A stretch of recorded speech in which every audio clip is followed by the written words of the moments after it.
kita mengatakan dia anti-Islam, jika ia bermaksud mereka anti-Islam 100%, itu tak betul. Mereka bukan anti-Islam seperti itu. Mereka menerima Islam. Tetapi dalam konteks Malaysia, DAP menerima Islam sebagaimana yang termaktub dalam perlembagaan. Maka bagi kelompok DAP, perlembagaan Malaysia itu mereka tatang. Mereka warga negara Malaysia, maka perlembagaan Malaysia lah yang mereka dukung. Dan dalam perlembagaan ada kenyataan, ada klausa tentang Islam dalam perlembagaan. Itu mereka tatang. Contoh, Islam is the religion of the federation.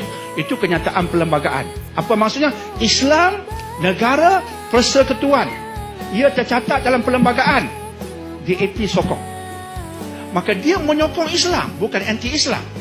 Dia menyokong Islam sebagaimana yang terdapat dalam perlembagaan.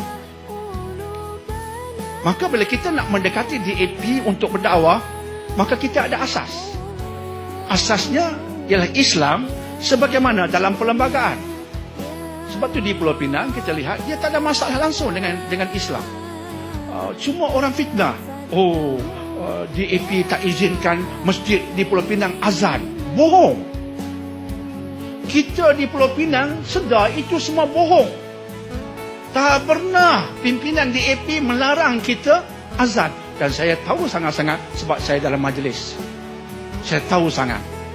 Yang mengeluar kenyataan, jangan sebelum subuh jangan pasang Quran kuat-kuat, itu nasihat mufti, bukan politik. Azan dia punya bank sampai melelong kita. Punya kuat termasuk subuh. Siapa di sini yang masjidnya subuh tak boleh azan? Tak ada langsung, bohong. Itu fitnah pembohongan. Dan untuk naikkan Quran sebelum Ramadan ada projek Quran, kerajaan bagi duit yang tak pernah diberikan sebelum ini. Untuk kafan, naik gaji guru, pemberian untuk sekolah agama diberikan tinggi berbanding sebelum ini.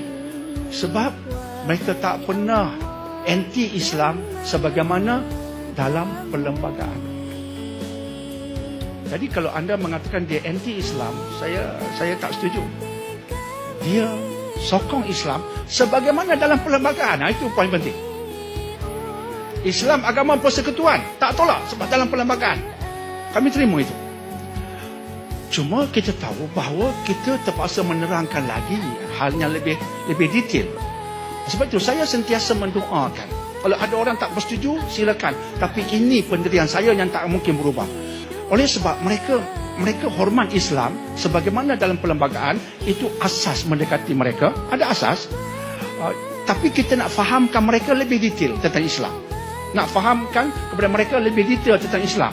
Maka sebab itu saya mengharapkan ada kelompok yang rapat dengan mereka.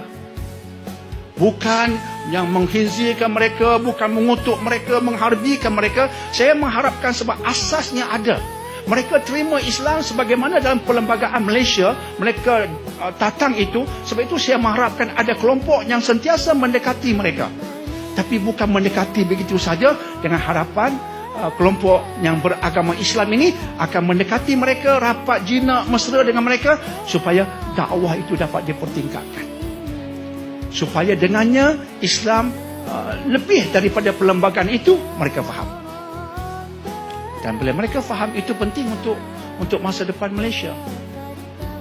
Jadi mereka bukan anti-Islam 100%, no. Malah saya kata never. Tapi Islam seperti dalam perlembagaan, itu titik tolak yang baik. Tapi kalau kita harbikan mereka terus, tak betul. Sepatutnya jadikan itu sebagai asas untuk mendekati dan dakwah lagi. InsyaAllah. Okey? Itu saja jawapan saya. Itu saja. Okey? InsyaAllah. Jangan tanya lagi. Jawapan saya tak kata ya. Bukan suruh pangkal apa, dah. Nak faham. Oh, ya.